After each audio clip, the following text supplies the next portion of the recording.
So hello all, welcome to Strive Edge Academy. So today we are going with the lecture number 2 of our economics. We will be understanding the basic concepts of GDP, its calculation methods, various macroeconomic variables. Nominal, we will be taking difference between nominal and real GDP, and then we will end our lecture with the knowing the concept of productivity, COR and ICOR, right? So let's start. GDP. What is GDP? GDP is the total final value of the goods and services which is produced within the domestic territory of any country. And the time period becomes very important. So time period is fixed here, right? And generally the time period is a financial year, right? So some of the things are very important. Final value of the goods and services. This is very important. The value should be final. Territory, domestic territory of a country, this is very important term here, and time frame is also important. So sometimes you may have heard that GDP is calculated with respect to the financial year sometimes, and majority of the times also GDP is also calculated on the basis of the quarterly, okay, that is 3 months period, and also 6 month period, half yearly. So this is also done with respect to the GDP calculation, right? So the time frame should be constant, right? No.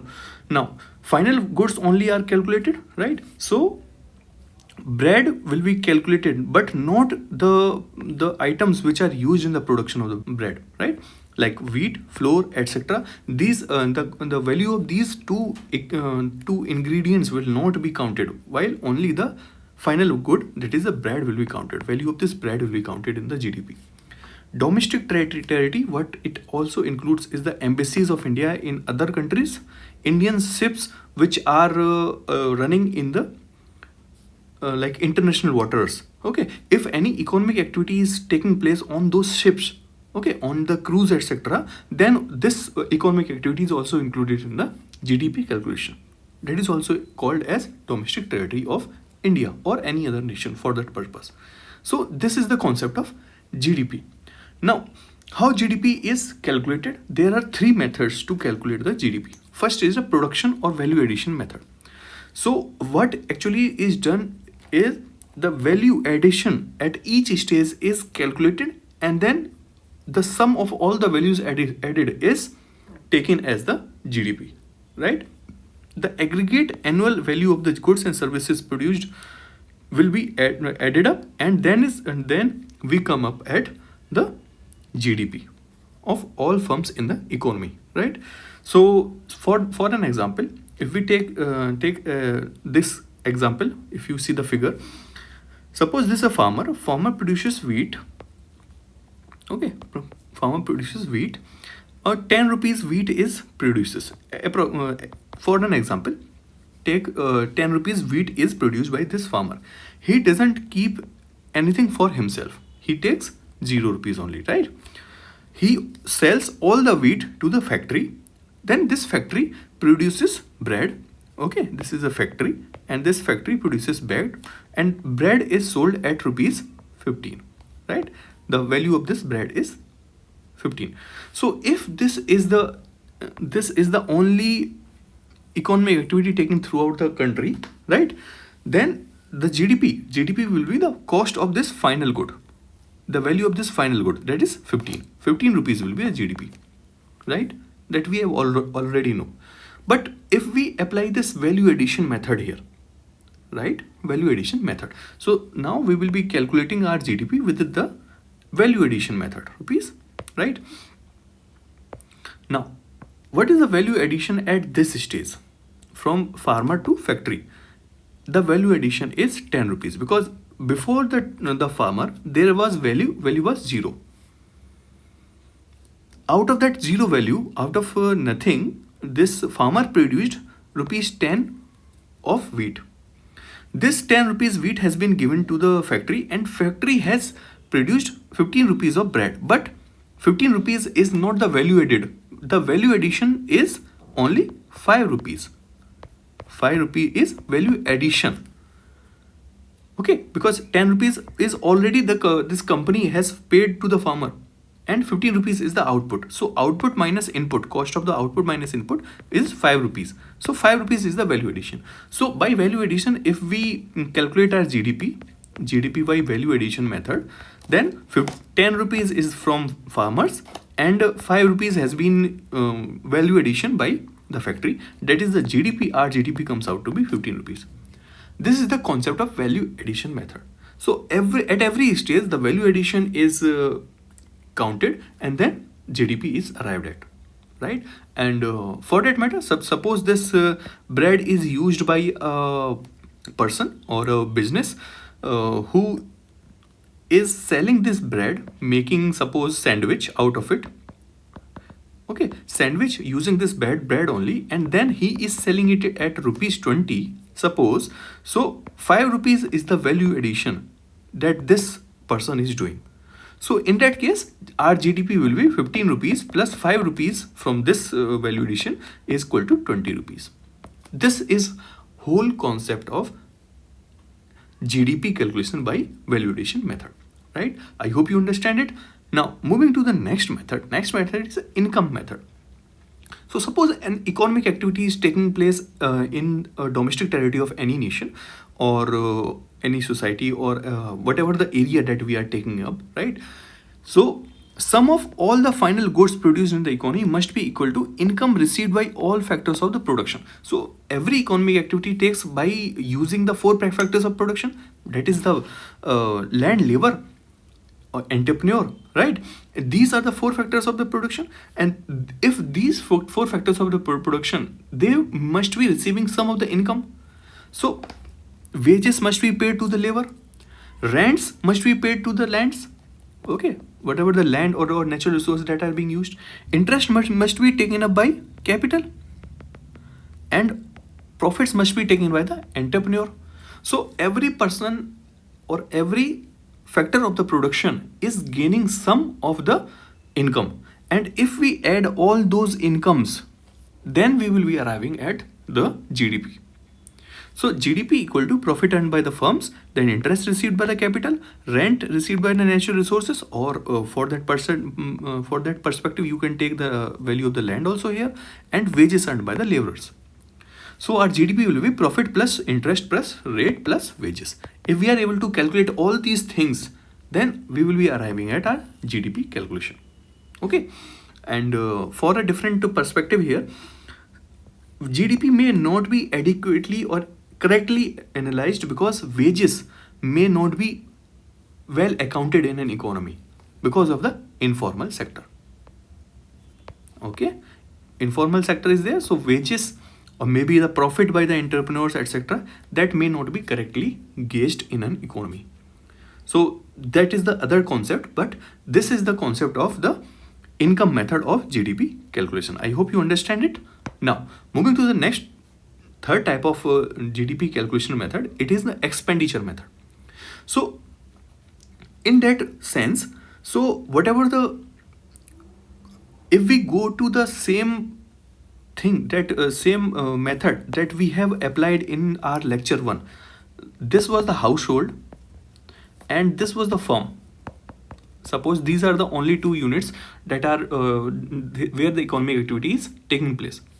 So whatever the income that is taking place of the by the house, so some of the person or these households must be doing some expenditure also. So overall the expenditure that is done by the households, if we are able to gauge every expenditure, then we will be arriving at the economy. The same is the concept of the income. If every one of the factor of the production is getting some income, then every factor of income must be doing some expenditure also. So if we are able to gauge or estimate the correct amount of the expenditure done by every factor of the production, then we are getting the GDP. The same is the concept of expenditure method of GDP calculation. So whatever goods and services are produced in the economy are ultimately purchased by the 4 factors of 4 sectors of the economy, that is household, government, private and external sector. So if these sectors of the economy, if we are able to gauge the expenditures done by all those sectors, then we are able to add them up and then come up at the GDP, right? So at the expenditures, then purchase of final goods and services by the within the domestic territory should be equal to the GDP of the country. Now, what is how to calculate this type of GDP? So GDP can be calculated by the private consumption. That is private consumption done by the maybe the households, right? Maybe some of the businesses. Everyone in the sector or every sector in the economy that is doing the consumption, it will be the private consumption. Then private investment done by the either company, household, or government, etc. Right? Every investment can be counted. Government investment, here it is written as different, right? And consumption of the government also, because government is also an entity which does expenditure as well, consumes some of the products, some of the services. Then export and import, this is the external sector, right, that we have already talked about, right? So if we are able to calculate all these, then we will be arriving at the GDP numbers.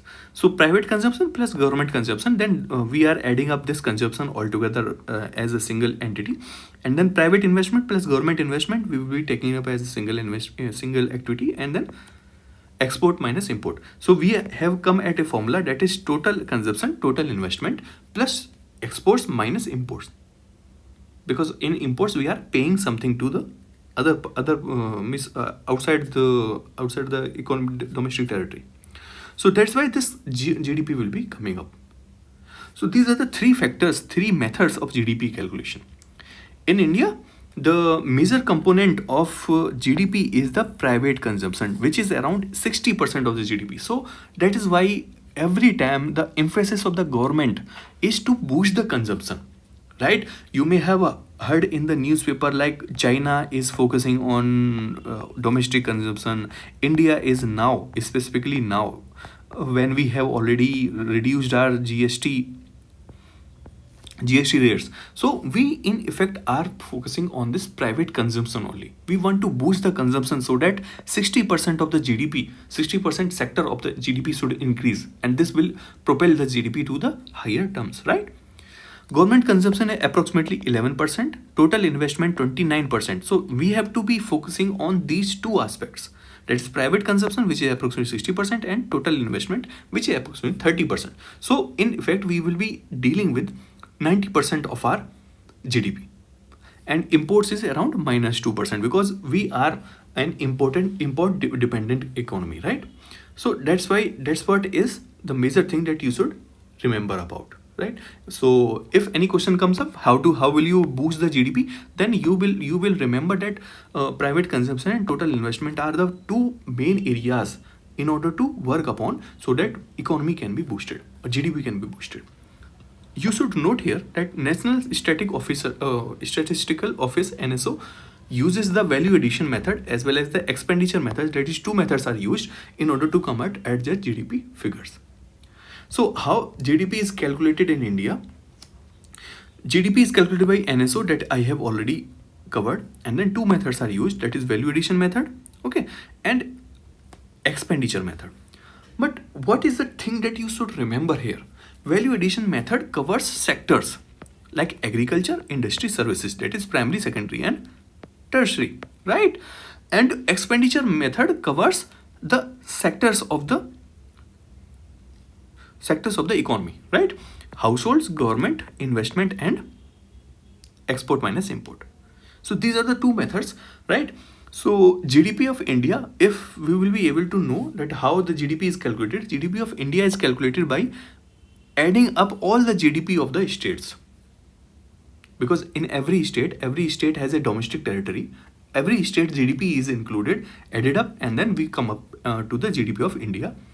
Plus output from the center specific activities like railways, defense, central highways, etc. So central governments, every industry and every service, etc. is counted upon, and then embassies which are located in other countries, plus fishing vessels, all natural gases, etc., which are outside the domestic territory of India, means they are in the international waters, or they may be operated by residents of country in international water. So this all activity are included in the GDP of India. Then after calculating this all, then we come up with the GDP of India, right? So for your perspective, for your understanding, I have included this figure of quarter one GDP of 2025 to 26. So see, what are the different sectors that GDP has been accounted for? Is the primary sector, in which agriculture, marine activity, etc., mining and quarrying, etc., have been included. Then we go for secondary activities like manufacturing, construction, and electricity, etc. Then we go for tertiary activities. In tertiary activities, trade, hotels, etc., are included, and public administration, financial service, etc. So all these three activities are added up to arrive at GDP at basic prices. Right? What is basic prices and all those I will be discussing later. But these are the three things that are mainly focused when we talk about the GDP, GDP in the terms of value addition methods. Like now, moving to the next is expenditure method. How the expenditure method is used while for GDP calculation for the same period that I have already taken up. Right, quarter one of 2025-26. Here all the sectors of economy are discussed, like private consumption, government expenditure, okay, government consumption, then this gross fixed capital formation, changes in the stock, okay, valuables, export, import. See, the same things, all the sectors of the economy have been included in order to arrive at the expenditure method of GDP calculation. So this is how you should remember this. Okay, now moving to the next topic. After GDP, there are many variables in an economy, right? So what are different macroeconomic variables other than GDP that are important for the sake of understanding the macroeconomics of India? Is per capita GDP. So how this per capita GDP is calculated? We have already known that how this GDP is calculated. When the GDP is divided with the population, then we get the per capita GDP, right? Now another important variable is the GNP, that is gross national product. So how this is calculated? It is the income or product which accrues to the economic agents who are residents of the country. So here this word is very important, residents of the country. So all those foreigners who are living in a country in the domestic territory of India or any nation for that purpose are excluded. Their economic activity is excluded when we want to know the gross national product. So all the nationals are only included in GNP, right? So GNP equal to GDP plus income earned by the Indians abroad. So Indians or any other nation whose GNP is to be calculated, if their national people are living outside that nation, those economic activity done by them is included in the GDP calculation, and then income of the foreigners who are living inside that domestic territory or India that for that purpose can be excluded. So by that method we come at the GNP, gross national product. Now in extension to this is the national net domestic product. The net domestic product is got by GDP, and we eliminate the depreciation, that is wear and tear, that has already happened in the machinery or any other equipment, etc. If we decrease the depreciation from the GDP, then we arrive at the net domestic product, NDP, right? The same is the concept of NNP, that is net national product. When we decrease the depreciation from gross national product, that gross national product that we have already calculated. So if we decrease the depreciation, then we arrive at net national product. National income, how this national income is calculated? National income is net national product at the factor cost. This quantity at the factor cost is national income of any nation. Now another variable is national disposable income. So how this national disposable income is calculated? It is the national income plus transfer payments. Now national income that we already know, that is the GDP that is earned by the people of the nationals only, right, at the factor cost. And transfer payments. Transfer payments are the payments which are received from abroad, like remittances. So any person who is living outside, if they are transferring the payments to the nations, their relatives in India or any nation for that purpose, then this whole income is called national disposable income. That is the income that is at their hand, which they can use for the expenditure purposes. That is what is called national disposable income. Now another concept is a per capita income. Per capita income is national income divided by population. So you should remember that there are two things: per capita GDP, which is GDP per population, and per capita income. In per capita income, we don't include GDP but national income, which is net national product after removing depreciation at factor cost. So you should remember these two terms are very different. Right? So these are some of the macroeconomic variables. Now coming to the concept of factor cost. What is this factor cost and market cost? So factor cost, GDP at factor cost, is sum of all factor payments. Right? Every economic activity takes place because of the factors of production. So every factor of payments like wages, rents, interest, profits, etc. are earned by the factors of production. They are added and which are incurred in production. So if we sum up all those, then factor cost comes up. Right? So any product that has been made by a factory, suppose this is a factory, right? And this is a factory, and if any product is made in this factory, then whatever the price of this product after it leaves the factory, this is the factor cost. Right? Any other cost has not been included till now. Suppose, for an example, a burger which is produced in a factory, factor payment totaling rupees 100, though, so GDP at factor cost will be 100 rupees. So if this is a burger, then its cost is 100 and this is at factor cost. Now how the things will be changing afterwards is the GDP at market price. If this burger that has been made by the factory at 100 rupees will not be sold in the market at 100 rupees only. So market cost will be or market price will be different than the cost price of this. Okay, these are some of the basic concepts of that we have read in our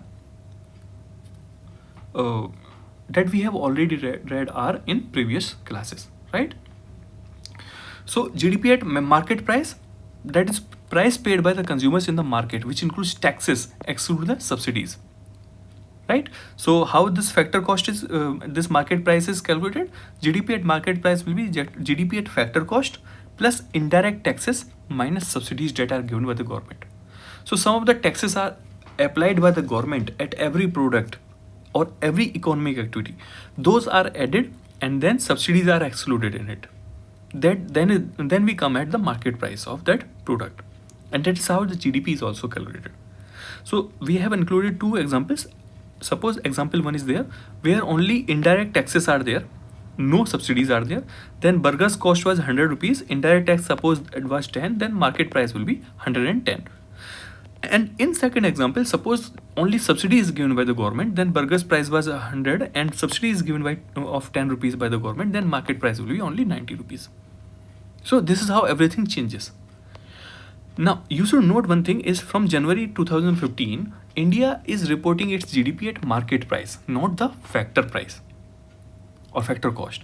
So you should remember this thing. This thing is very important. Right?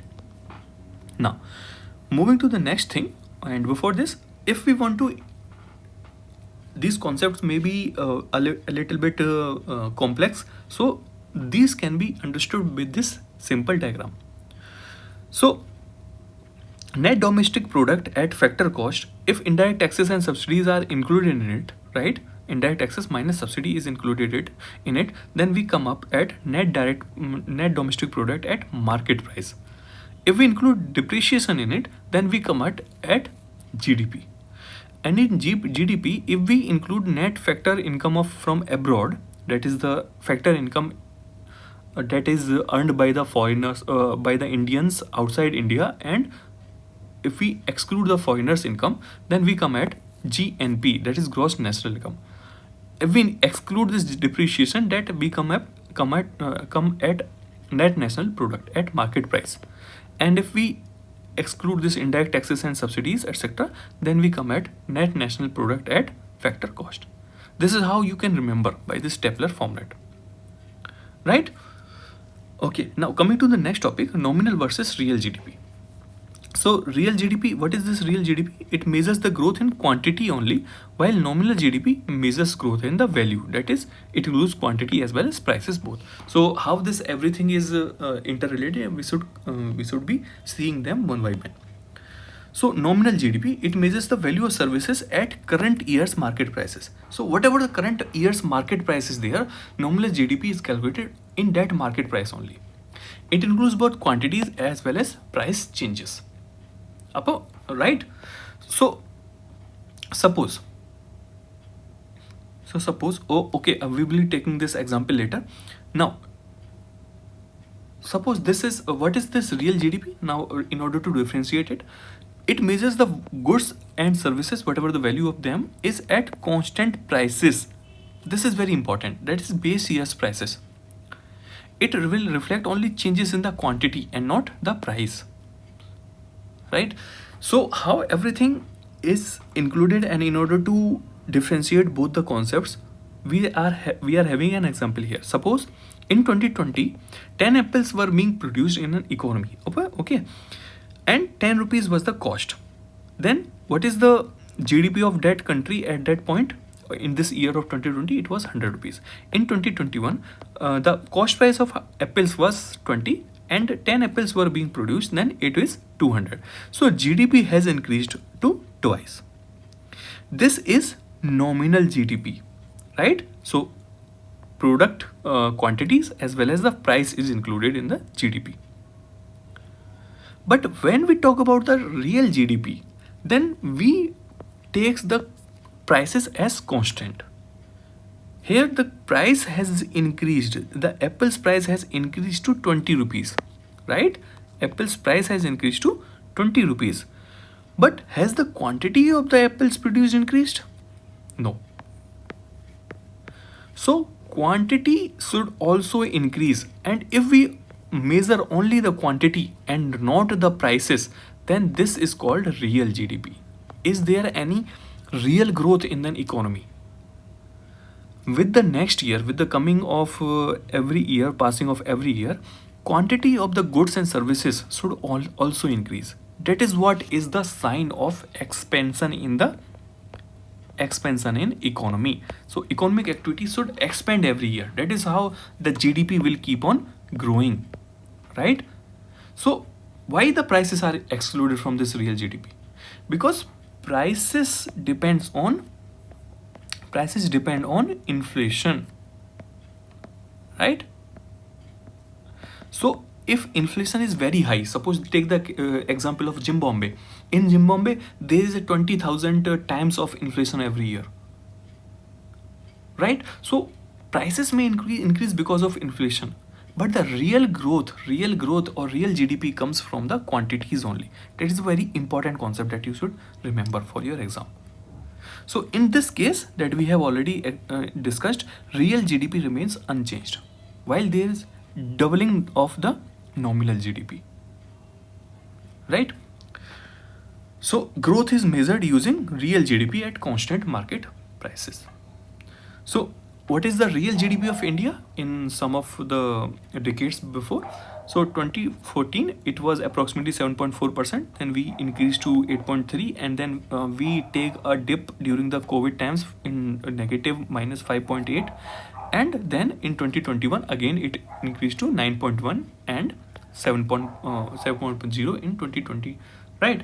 And approximately 7% is also in 2023 also. So this is all the real GDP of India. That is where that means we are increasing, our quantities are increasing at a rate of 7%, right? Okay, so moving to the next topic, productivity, ICOR and COR. Okay, what is productivity? So productivity, as you all know, what is the output that we are getting out of the input that we are applying to it. So if we are putting less effort, that is less input, and we are getting more output, then productivity is very high, right? So that is the concept of productivity. You can take it in any example, in anything, like maybe factory. If factory is producing more output as if with the input, then with the same quantity of input, then its productivity is high. You can take the productivity of labor, human labor, or like productivity of capital, etc. These all things are is productivity. Now moving to the next concept. Next concept is capital output ratio. Okay, what is the output from the capital employed? It's a ratio of capital to output per unit of capital. So how much capital is required per unit of output? So if a single quantity or single unit of output is to be produced, then how much capital is required to be invested in the factory so that 1 unit extra can be produced? If more capital is required per unit of output, then capital is less efficient.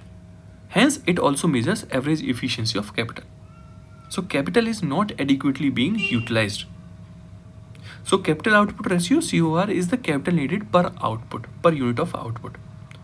Lower equal to efficient. That means if the lower capital, if suppose this is a factory and suppose 100 quantities are being produced by this factory, if suppose 100 rupees is given, and then 101 quantity, one extra quantity is produced by this factory, then 100 rupees is the capital output ratio.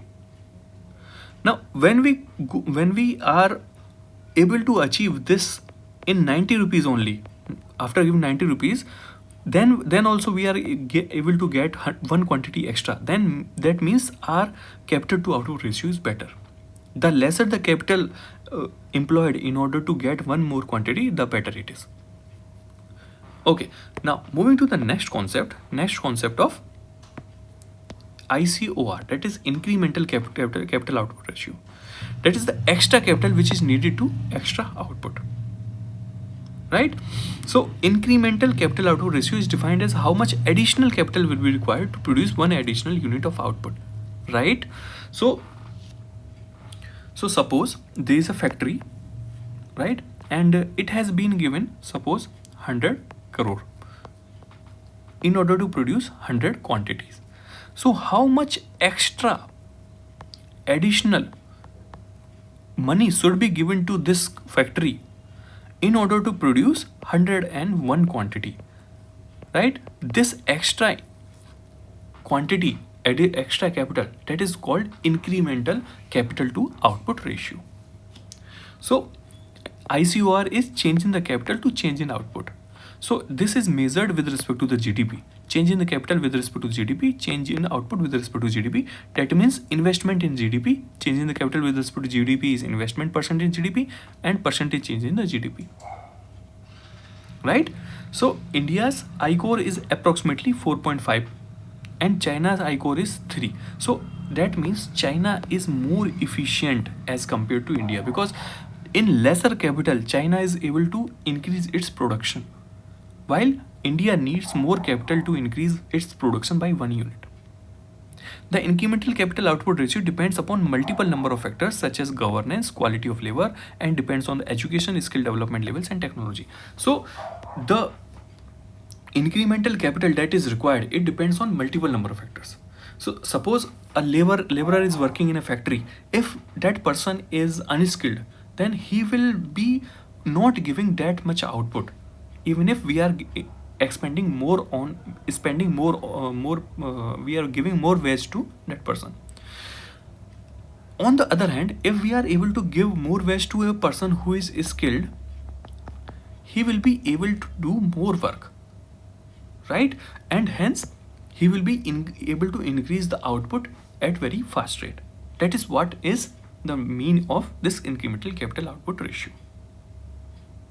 If labor is not skilled, he is not able to use machines properly, and then our output produced will be less, or ICOR will be increased, even if there is no problem with the machine or capital. If suppose there is no problem with the machine, then also unskilled labor will not be able to get the same output that a person who is skilled to operate that machine.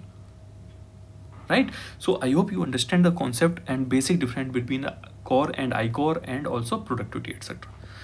Okay, so let's end this lecture here. We will be coming with the lecture 3 now next, right? Okay, thank you everyone.